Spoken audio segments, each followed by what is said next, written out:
আসসালামু আলাইকুম ওয়া রাহমাতুল্লাহ। আলহামদুলিল্লাহি রাব্বিল আলামিন, আসসালাতু ওয়াসসালামু আলা রাসূলিহিল কারীম, আম্মা বাদ। আউযু বিল্লাহি মিনাশ শাইতানির রাজীম। বিসমিল্লাহির রহমানির রহিম। ইকরা বিসমি রাব্বিকাল্লাযী খলাক। সাদাকাল্লাহুল আযীম।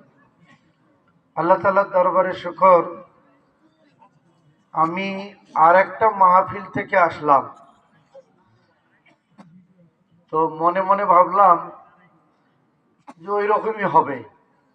এসে দেখি তার কয়েক গুণ লোক। আলহামদুলিল্লাহ, মাহফিল এত বেশি। অনেক জায়গায় এক জায়গায় এক মাহফিলে দেখলাম গুণে 17 জন।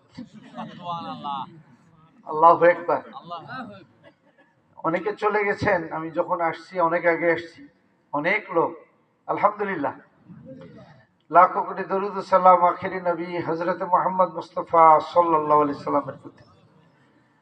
আমি এইভাবে অনেক জায়গায় বলি, আপনারা কি কোনোদিন শুনেছেন হাই স্কুলের উদ্যোগে তাফসীর মাহফিল? কম মানে আমি শুনি নাই। আপনারা কি শুনেছেন কখনো কলেজের উদ্যোগে তাফসীর মাহফিল?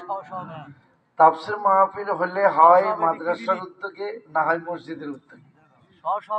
তো কোচগ্রামের এই মাদ্রাসা যারা জমি দিয়ে নির্মাণ করে উদ্যোগ নিয়ে, অনেকে আছেন, অনেকে দুনিয়া থেকে চলে গেছে।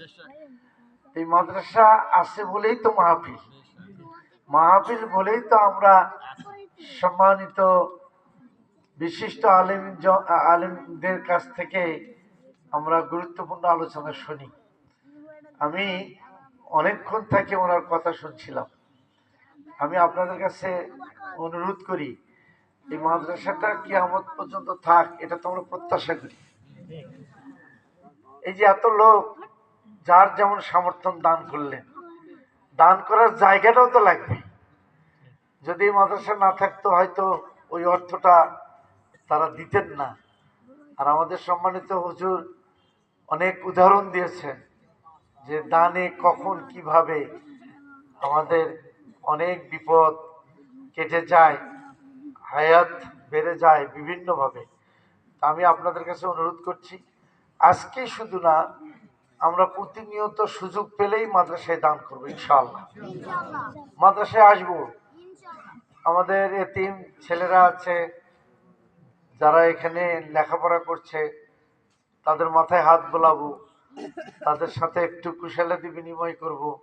মসজিদ ছাদে আছে, ওয়াক্ত অনুযায়ী একবার আসে নামাজও পড়বো তাদের সাথে। এবং মহানবুল আলমিনের কাছে আমরা সেই ফরিয়াদি করি, আল্লাহ তাআলা এই মাদ্রাসাকে কিয়ামত পর্যন্ত কায়েম রাখুন।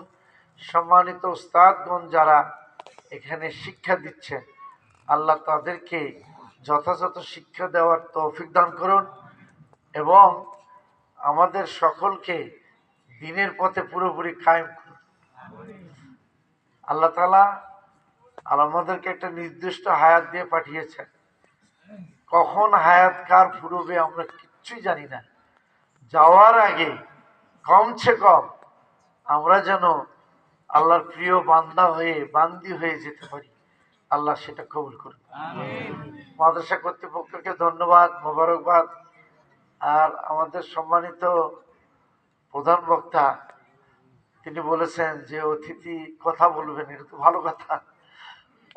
এই যে উদারতা, এটারও যা যা থেকে দান করুন। আসসালামু আলাইকুম ওয়া রাহমাতুল্লাহ।